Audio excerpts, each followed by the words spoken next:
दलर राज्य सभापति भाव में आमर अति प्रिय मनमोहन भाई श्रीजुक्त मनमोहन सामल महोदय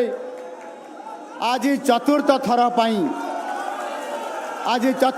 पर राज्यर सभापति हिसाब से आज दायित्व से नौछंती। यही अवसर में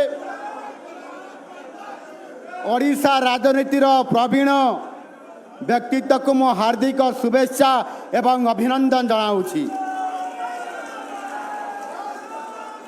मनमोहन भाई जेते बेले बीजेपी पाई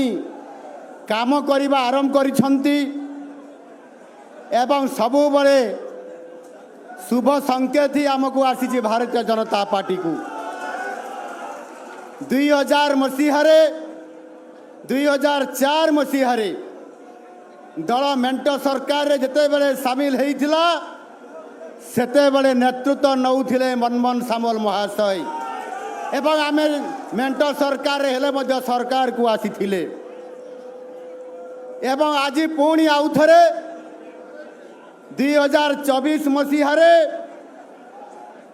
मनमोहन भाई नेतृत्व रे जेते बेले निर्वाचन आमे लड़िले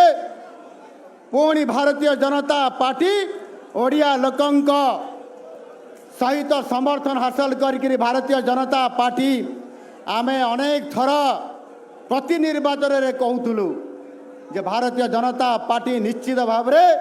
ओडिशा रे सरकार को आसीबो लोक माने भारतीय जनता पार्टी को सरकार को आनिबे।